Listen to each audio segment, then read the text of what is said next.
Estamos declarando: Jesus, você é rei sobre todas as coisas. Então vem ser rei sobre a fonte da minha vida. Vem ser rei, vem governar, vem comandar, vem colocar os teus decretos, as tuas leis, o teu governo sobre o meu coração. Porque de mim, desse coração, procede toda a fonte de vida. Então tudo que fluir a partir deste governo vai ser para a tua glória.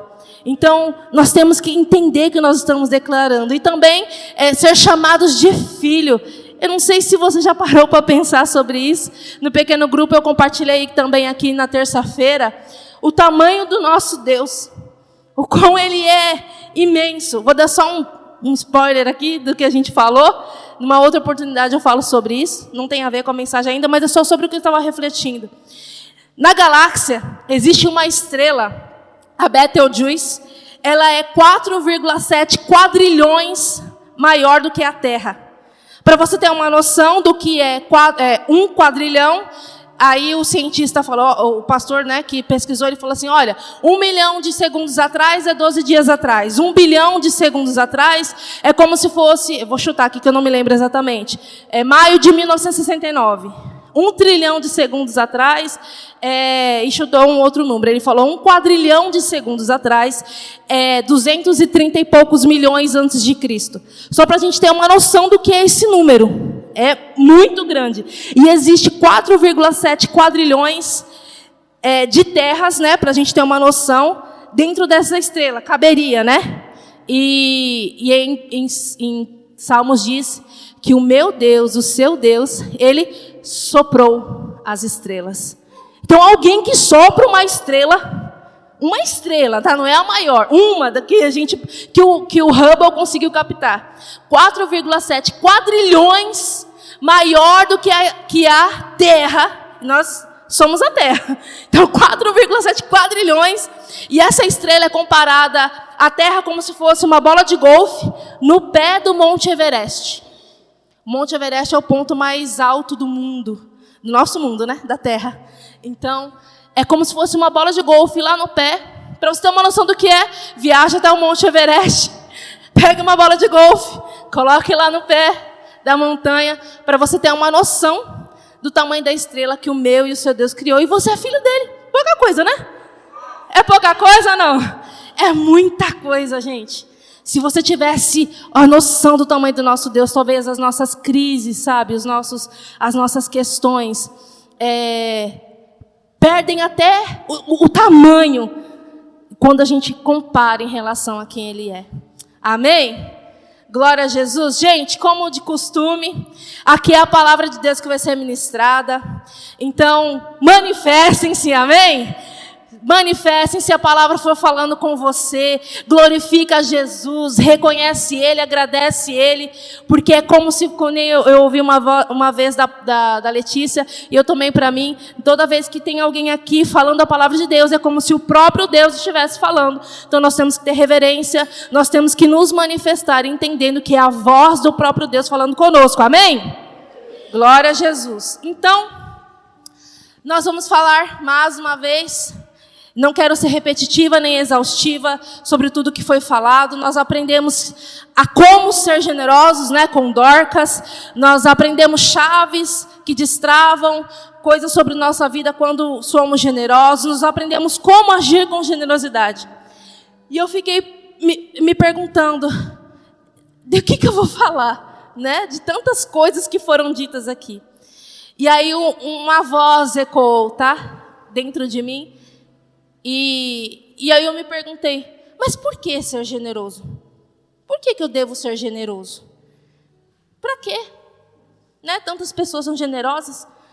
Qual é o motivo disso? E é sobre isso que eu gostaria de discorrer com vocês nessa noite. Amém, gente? Vocês estão comigo? Amém, glória a Deus. Então, queria que... é interativo, amém? Então vamos pensar o seguinte. Quando pensamos em alguém generoso, o que traz à sua mente? Vou começar aqui que o pessoal fala mais, tá? Depois do lado de cá. Generoso. Quando você pensa em alguém generoso, você pensa que é alguém que dá com facilidade. Do lado de cá. Alguém que você fala, caramba, nossa, a Bruna foi generosa. Quando você reconhece que a pessoa foi generosa, qual foi a observação que você fez? Que ela bondosa, que mais? Humilde, que mais? Fez algo por alguém. Agora, a palavra que mexeu com o meu coração, e que pelo menos, não sei se vocês concordam, a gente está aqui para aprender juntos, mas quando eu reconheço alguém generoso, não é alguém que só supriu a necessidade de alguém, mas que ela superabundou a necessidade da pessoa. Porque quando a gente, por exemplo, no social, quando alguém fala assim, olha, eu vou aqui dar a minha cesta básica. A gente pediu cesta básica, ela dá uma cesta básica. Pedimos uma cesta básica, ela deu uma. Beleza? Cumpriu o que foi pedido. Tem um coração generoso? Tem, porque doou. Mas quando a gente reconhece, nós reconhecemos alguém generoso, quando ela fala assim, social, fica tranquilo.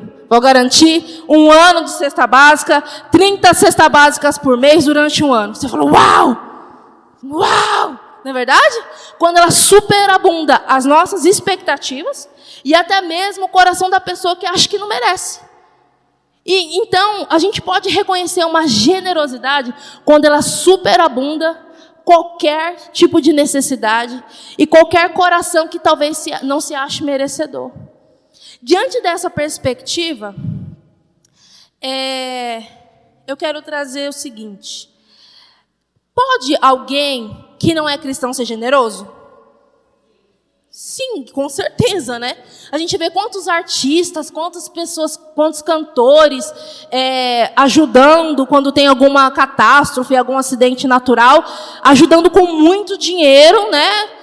Suprindo ali as necessidades da pessoa, de uma população, de uma cidade, enfim. E aí, o que os repórteres falam? Nossa, o sertanejo fulano de tal foi generoso. Ciclano fulano de tal foi generoso, que doou não sei quantos milhões. Não é verdade? Então, eles reconhecem a generosidade através de outras pessoas. Então, generosidade, ela não é algo exclusivo, uma ação exclusiva dos cristãos. Certo? Não é uma ação exclusiva dos cristãos. Qualquer pessoa pode agir com generosidade. Mas existe uma generosidade que revela a Deus. E essa o mundo não consegue reproduzir.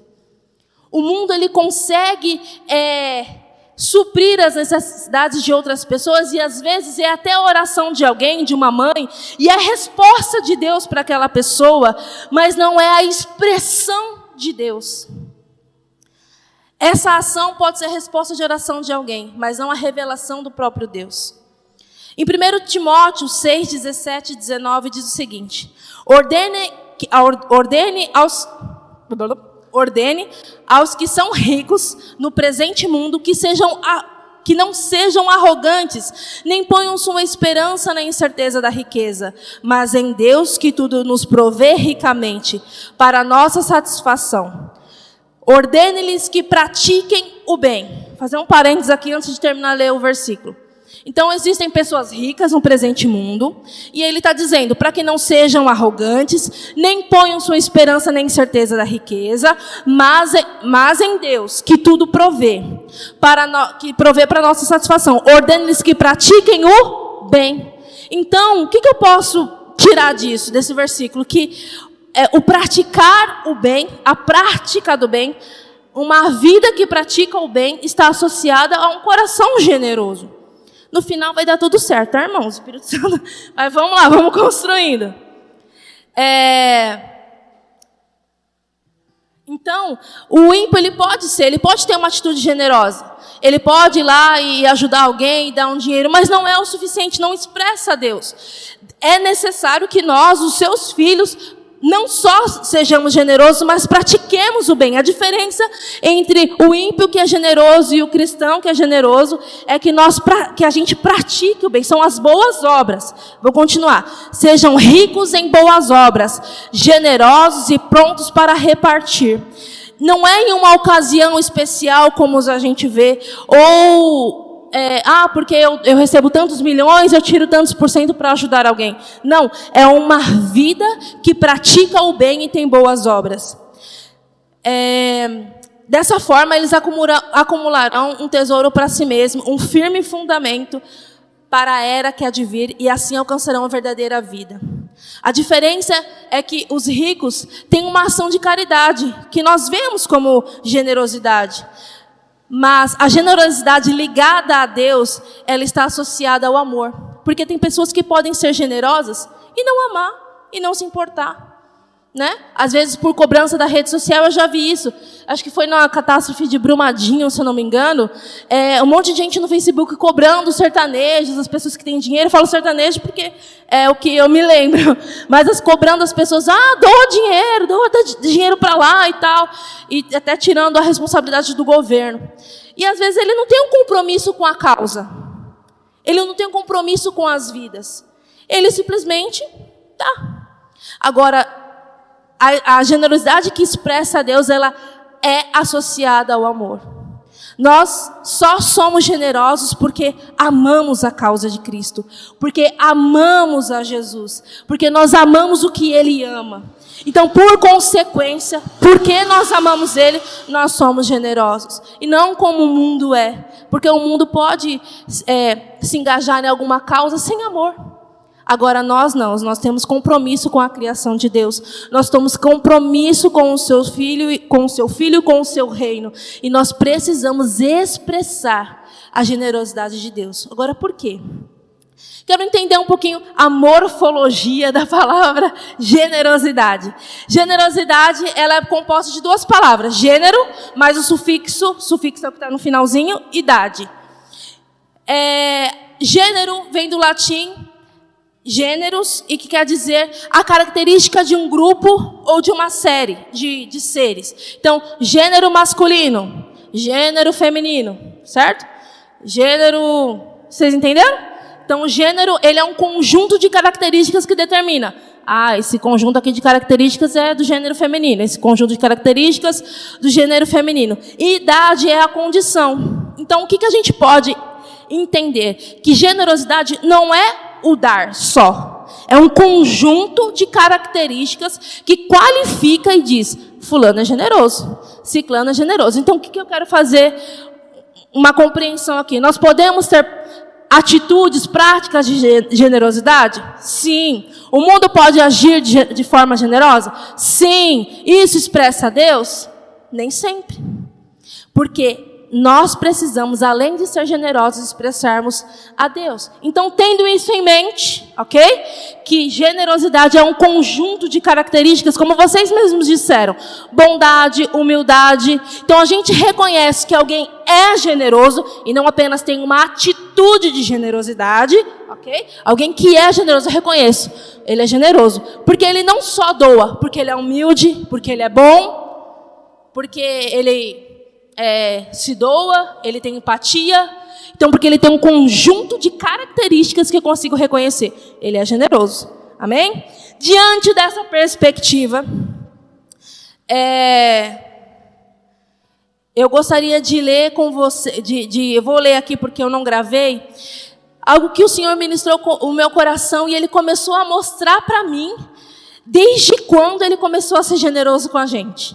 Então, diante dessa perspectiva, que generosidade é algo que superabunda a minha expectativa. Quando alguém é generoso comigo, ele não só supre a minha necessidade, mas ele vai além do que eu possa imaginar e do que até mesmo eu merecia.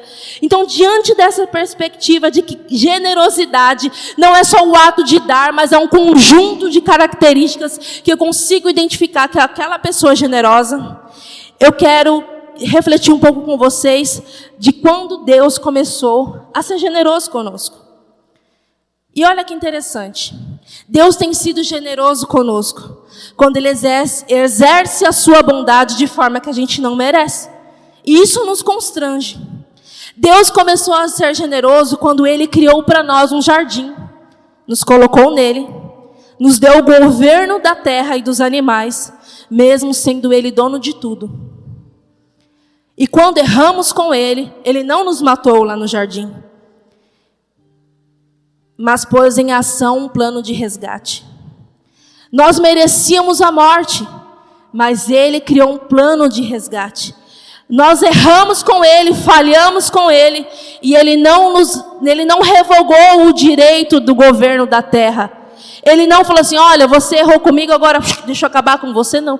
Deus, Ele é misericordioso, amor, gracioso. Então, a sua generosidade, que é nos suprir, nos dar muito além daquilo que a gente merece, começou lá no Jardim do Éden. Quando, além de nos formar, Ele nos colocou num jardim que Ele criou. Ele era dono de tudo. E falou, governa sobre as minhas coisas. Governa sobre a criação que eu fiz. No decorrer dos anos, não conseguimos manter nossa obediência. Nem um coração grato. Mesmo tendo nos tirado da escravidão, da Babilônia, do Egito. Mesmo em silêncio por 400 anos. Seu plano ainda estava de pé. Mesmo quando os nossos pecados mataram seu filho. Ele partilhou conosco a sua herança, nos preparou uma morada junto dele. Qualquer nível inferior desse padrão de generosidade não revela Deus. Vocês conseguiram compreender? Deus é generoso não só porque Ele entregou Jesus. Ele é desde a criação do mundo. A gente já não merecia nada desde antes. Mas o seu plano era era relacionar com a gente. O seu plano sempre foi o jardim. Sempre foi uma família com muitos filhos. Sempre foi um lugar de comunhão, onde céu e terra se encontram. Onde o sobrenatural é naturalmente natural. Deus tem sido generoso conosco desde a criação do mundo. Salmo 116, 7. Aqui é um salmo de Davi, onde ele reconhece a generosidade de Deus. E olha só que contexto interessante. Salmo 116, 7 diz assim, volta minha alma ao teu sossego, pois o Senhor tem sido generoso para comigo. Eu vou ler de novo. Volta minha alma ao teu sossego, pois o Senhor tem sido generoso comigo. No quê? Você pode pensar, Davi foi um homem muito poderoso. Ele foi generoso porque Deus deu tudo para ele. Deu riquezas, deu governos, deu exércitos, fez ele vencer batalhas.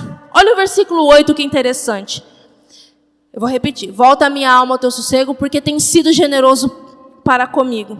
Porque tu livraste a minha alma da morte, os meus olhos das lágrimas e os meus pés da queda. Davi reconheceu a generosidade de Deus, não porque ele deu alguma coisa física, mas porque Deus foi tão bom, dentro dessa perspectiva que eu trouxe para nós refletirmos, talvez a expectativa de Davi era morrer. Talvez a expectativa de Davi era ser jogado numa cova e morrer, mas ele falou, porque tu livraste a minha alma da morte, os meus olhos das lágrimas e os meus pés da queda. Deus é generoso de uma forma que a gente não compreende. Não é de acordo com nosso entendimento humano. Ele é generoso quando Ele te livra de alguma coisa, quando Ele te supre emocionalmente de alguma outra coisa, quando Ele te livra de ciladas. Ele tem sido generoso. Davi reconhece que Deus tem sido generoso com ele. Deus não deu riquezas, mas Ele supriu as expectativas de Davi. Talvez Davi achasse que ia morrer. O Salmo não fala, mas se ele se sente grato e reconhece que Deus tem sido tão bom com ele, tão generoso, porque Ele livrou ele da morte, talvez a sua expectativa fosse que ele iria morrer. 1 João 3,16 diz assim, nisto conhecemos o que é o amor. Jesus Cristo deu a vida por nós e devemos dar a nossa vida por nossos irmãos. Se alguém tiver recursos materiais, vendo seu irmão em necessidade, não se compadecer dele, como pode permanecer nele o amor de Deus? Filhinhos, não amemos de palavra nem de boca, mas em ação e verdade. E aí continua, eu trouxe esse versículo em 1 João, porque a generosidade não só está em dar alguma coisa, mas dar a vida pelo outro. E aí continua o Salmo 116. Davi fala, o que eu darei para o Senhor de tantos benefícios que Ele tem me feito? Eu não sei você, mas quando alguém é muito, muito, muito bom com você, você não fica constrangido? Você não tem vontade de retribuir? Não é verdade? Aí uma vez eu ouvi uma ilustração que dizia assim, se alguém, você deve R$1.000 para alguém.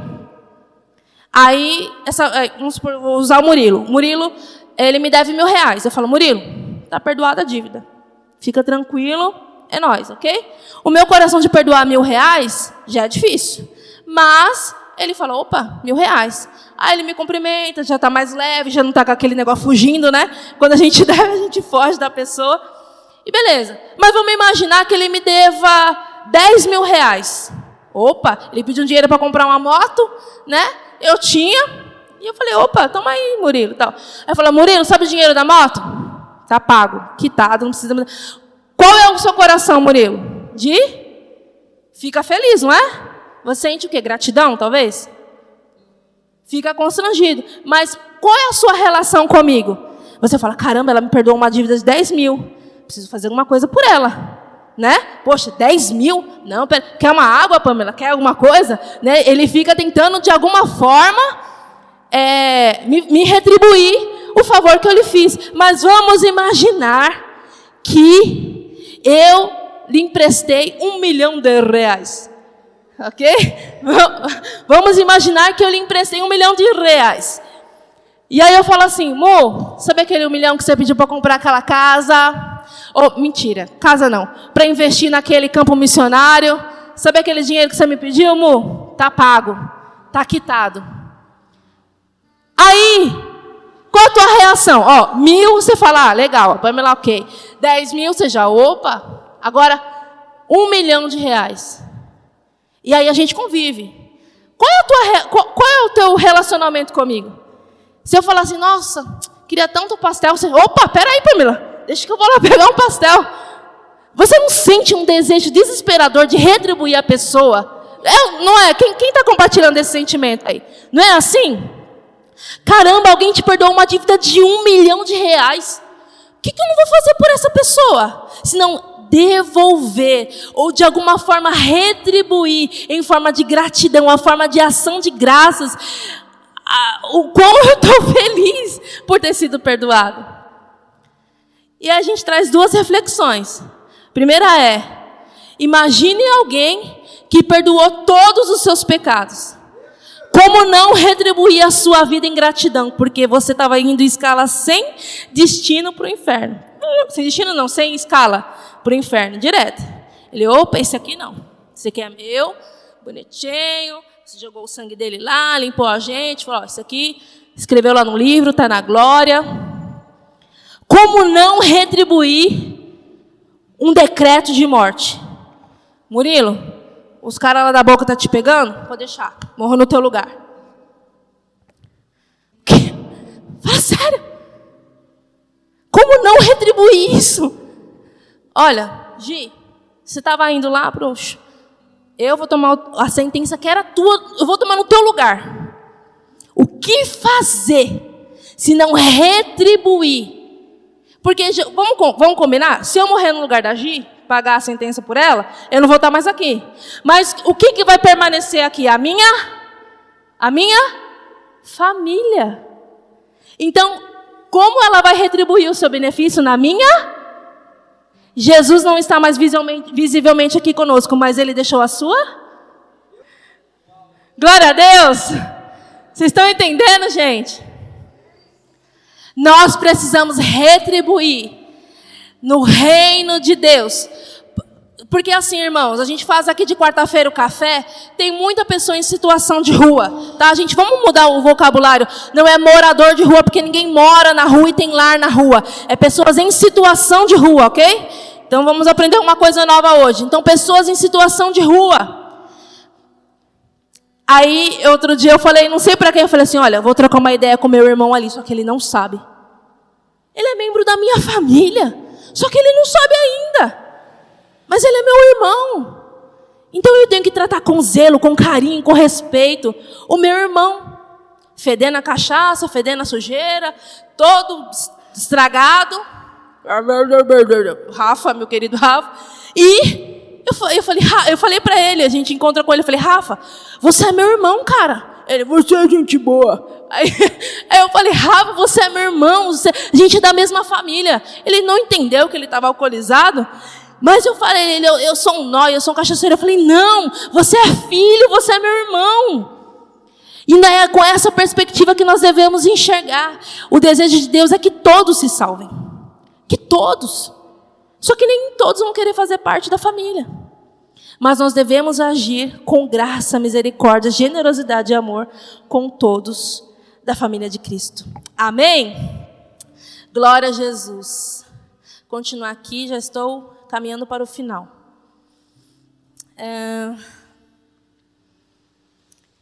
Cristo é a expressão de amor. Ele foi muito generoso. E nós devemos ser o que Ele é. Como seus filhos, Ele espera que nós expressamos quem Ele é. Por que ser generoso? Porque Cristo foi. Mas por que ser generoso? Porque a expectativa do Pai é que sejamos como Ele é. É por isso que você e eu devemos ser generosos. Por isso, porque a generosidade, a ação, a caridade, através do amor, expressa Cristo. Se nós somos o seu corpo, os seus braços, se nós somos as suas pernas, se nós somos o corpo dele, então quem é que tem que ir até lá e falar, olha, você é membro da família, no que você precisa?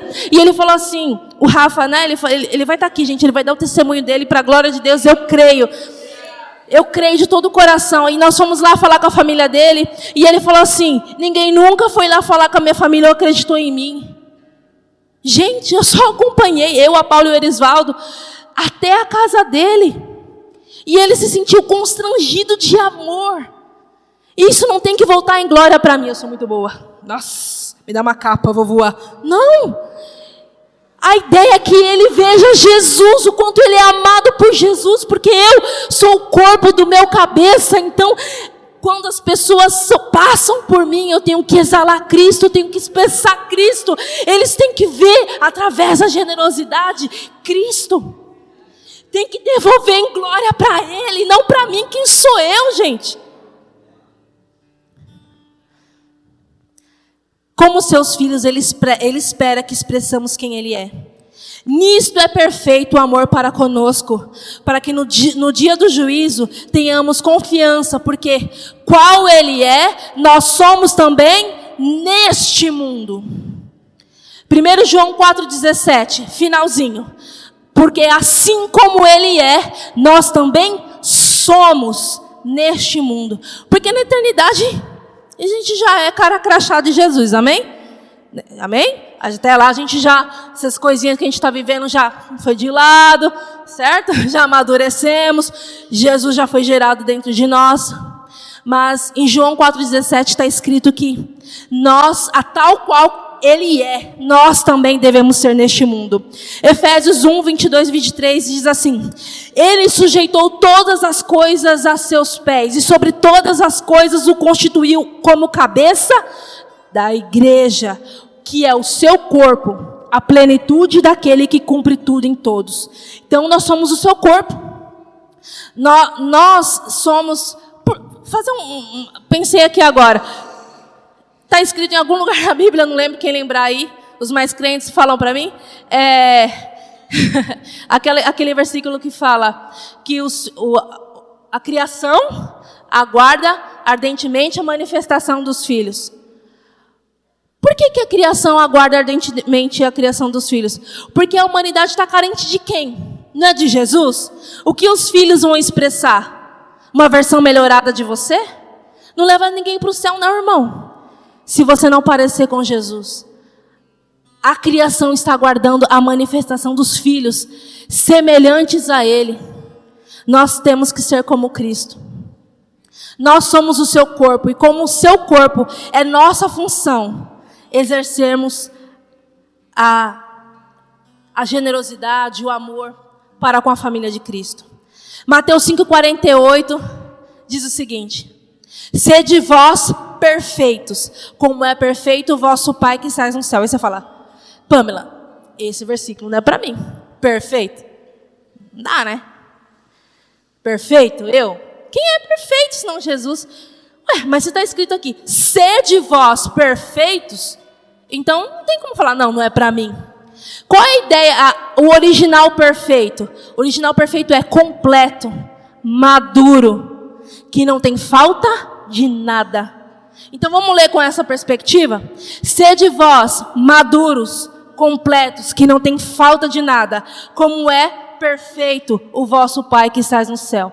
Porque maduro, suprido, onde a gente não tem falta de nada, a gente não tem vazio, a gente derrama daquilo do que Ele é. Assim como Ele é perfeito, nós também precisamos chegar a esta estatura do varão perfeito, que não tem falta de nada, que é maduro e que é completo em todas as coisas. Em todas as coisas.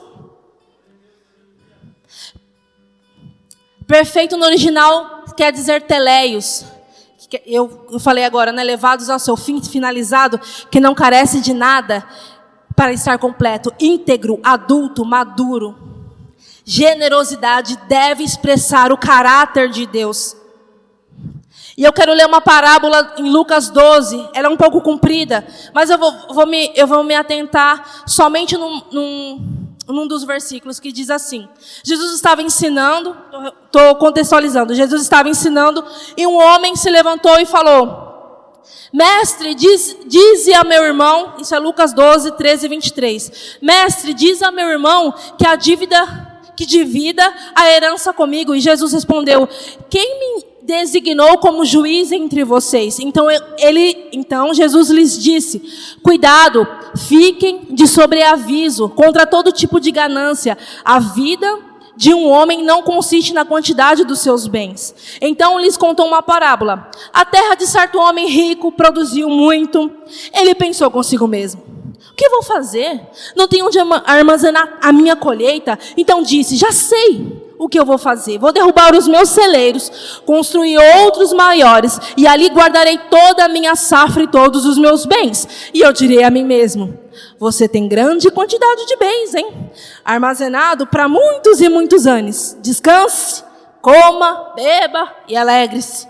É tipo previdência privada. É aquele dinheirinho que não entendeu? É aquele dinheirinho que você vai guardando. E aí você fala: não, estou guardando para minha aposentadoria, para você descansar, folgar e se deleitar. E aí, a parábola acabou aí. Contudo, Deus lhes disse: insensato, essa mesma noite a sua vida lhe será exigida. Então quem ficará com o que você preparou? Em outras versões fala assim: louco, ainda hoje te pedirão a sua alma. O que tens preparado, para quem será? E essa pergunta entrou no meu coração e eu estou nela até agora. O que você tem construído? O que você tem preparado? O que Deus tem te dado? Saúde, dom, talento, tempo, qualquer coisa. Para quem será? Não é para você. Quando Jesus, o Espírito Santo gera em nós o fruto do Espírito, não é para nós mesmos, é para que outro coma, é para que outro se deleite. Até o fruto, que é tão difícil ser gerado dentro de nós, a mansidão, né, a paciência, a longanimidade, até o fruto que é gerado em nós não é para nós mesmos. E o que você tem adquirido, para quem é? O que você tem construído, para quem é? Quer dizer que eu não posso ter coisas? Não, em nenhum momento. Deus diz aqui que Ele dá riqueza para o nosso próprio prazer. Mas a grande questão é: você tem gastado a sua vida em construir alguma coisa, mas quem é o centro, quem é o alvo, para quem você está trabalhando? Assim acontece com quem guarda para si riquezas, mas não é rico para com Deus. Dirigindo-se aos seus discípulos, Jesus acrescentou: portanto, eu lhes digo, não se preocupem com as suas próprias vidas, quanto ao comer, nem ao seu próprio corpo, quanto ao que vestir.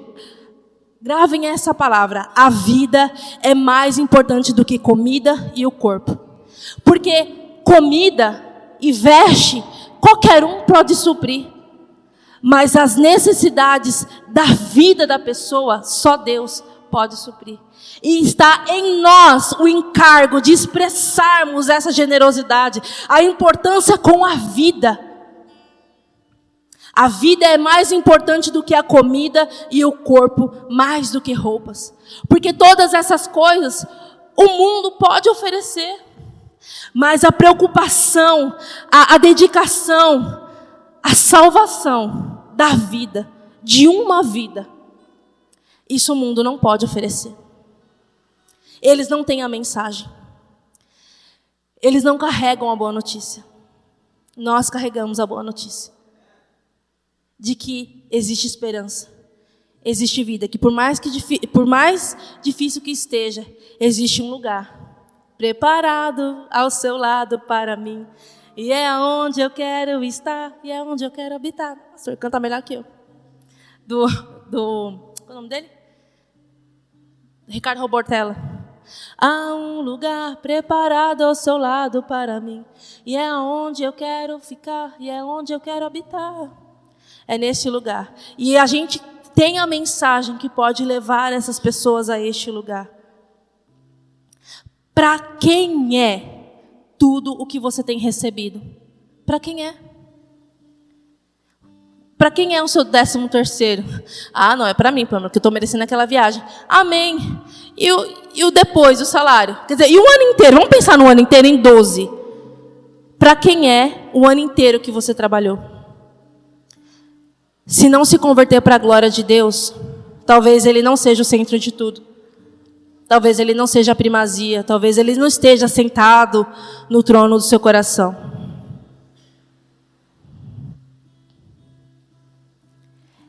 E aí eu quero trazer um exemplo, já estou caminhando para o fim, de um homem top. Mas assim, eu falo homem top, quem vocês imaginam? Um apóstolo top? Paulo. Todo mundo associa, um apóstolo, né? Eu não sei se era bilíngue ou trilíngue, eu falava grego e hebraico, né? Ele tinha 2 cidadanias, conseguia discorrer entre os governantes e falar com os gentios. Tinha uma boa fala, ele foi encontrado pelo próprio Deus, e nas suas cartas ele fala que ele recebeu a revelação do evangelho do próprio Cristo. Então, imagina isso. Tipo assim, maravilhoso, né? E aí, olha que interessante que está escrito em Efésios 3. O cara era bom, era ou não era? Sim, não é? Tinha muita coisa. A gente olha assim hoje como alguém que fala quem fala aqui 2 línguas, não precisa levantar a mão, mas tipo assim, pensa, quem fala 2 línguas, tem 2 cidadanias.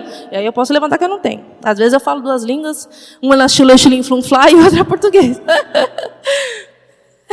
A língua dos anjos, boa, sou bilíngue. Falo em línguas e em português. Boa. E eu quero ler com vocês essa parte. Efésios 3. Versículo... Eu não vou entrar no contexto aqui, mas eu quero ler somente esse versículo. O 6. O segredo é este. Por meio do evangelho, os não-judeus participam com os judeus das bênçãos divinas. Eles são membros do mesmo corpo e participam da promessa que Deus fez por meio de Cristo Jesus. O 7. Na minha versão está escrito assim, ó. Graças ao dom que Deus na sua bondade me deu. Então, só um pouquinho. Ninguém pôs a mão, tá escrito, pelo menos não está escrito aqui. Falando que Deus deu para ele o dom. Como?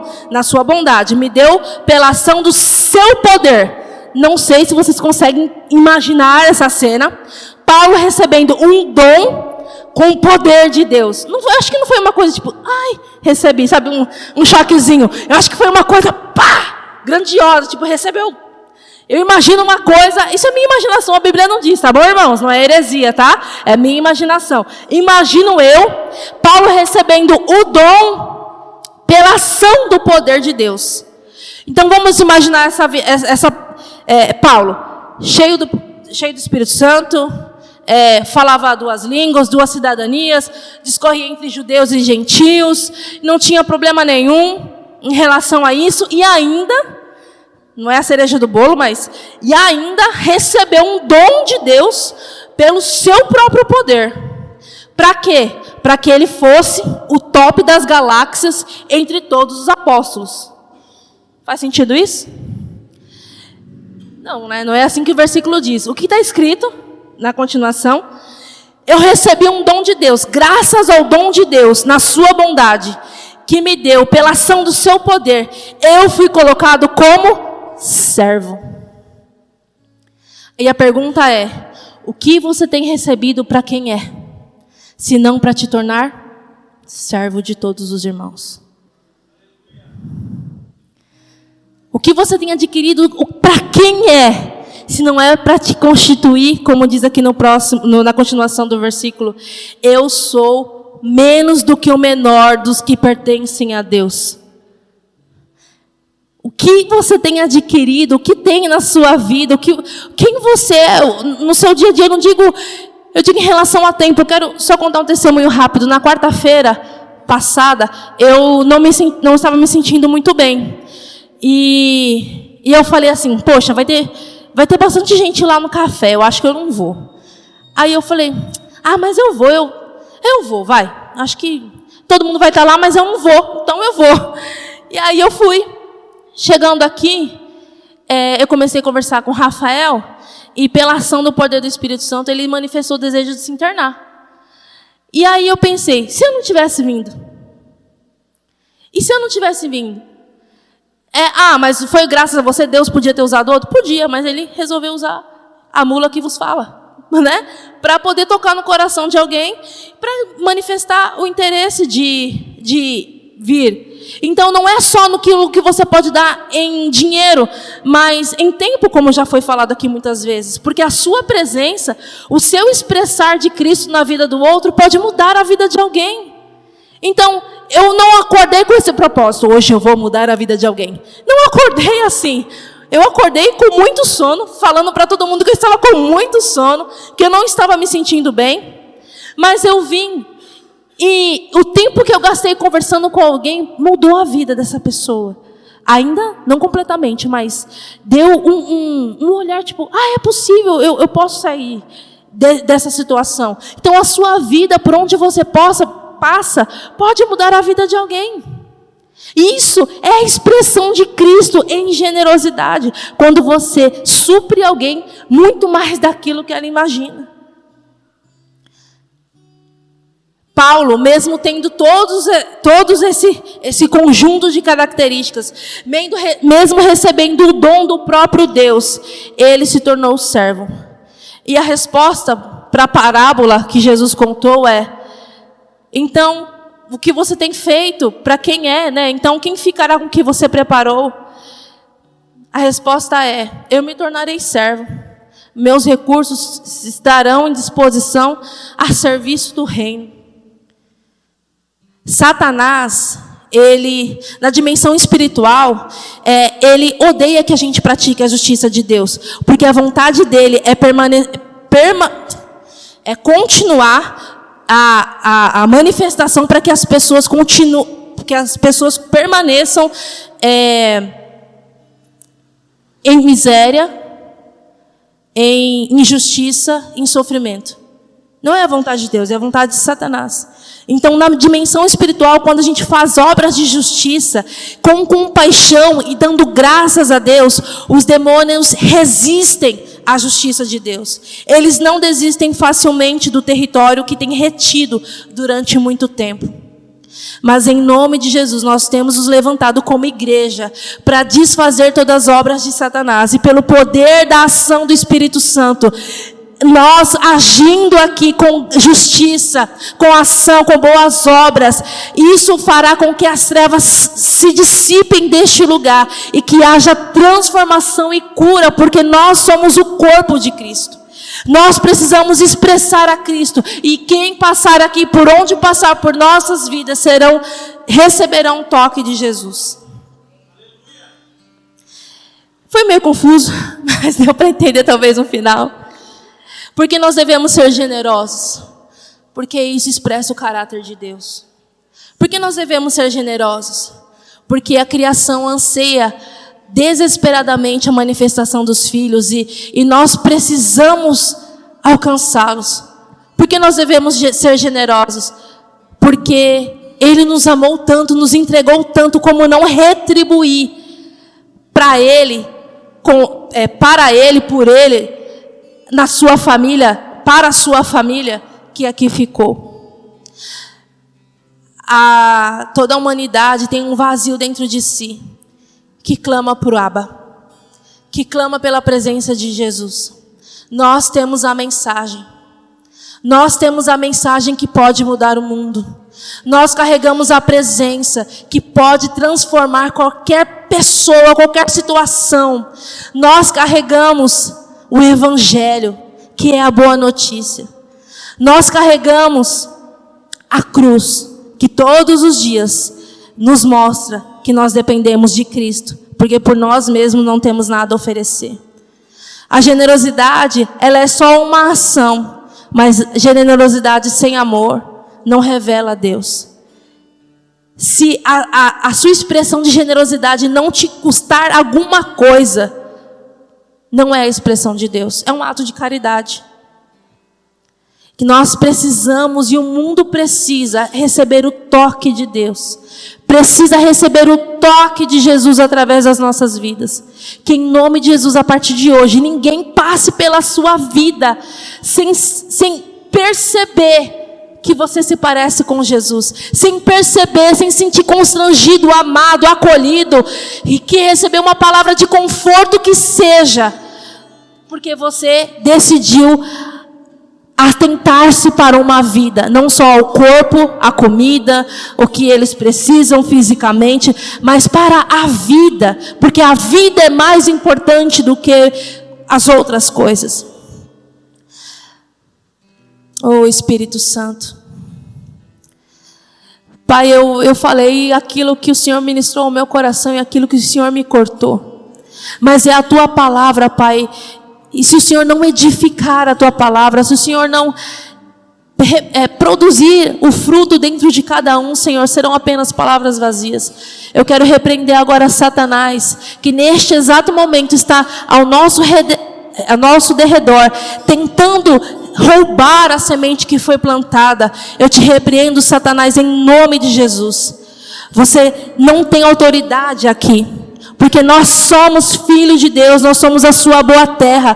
Nós somos a terra em que Deus pode contar, porque de nós produziremos o fruto, nós receberemos a boa palavra, nós receberemos a boa semente. A semente não vai cair entre espinhos, não vai cair entre pedras, não vai cair no raso, mas vai criar profundidade, vai criar raízes, Senhor, e isso vai gerar mudança no meu coração.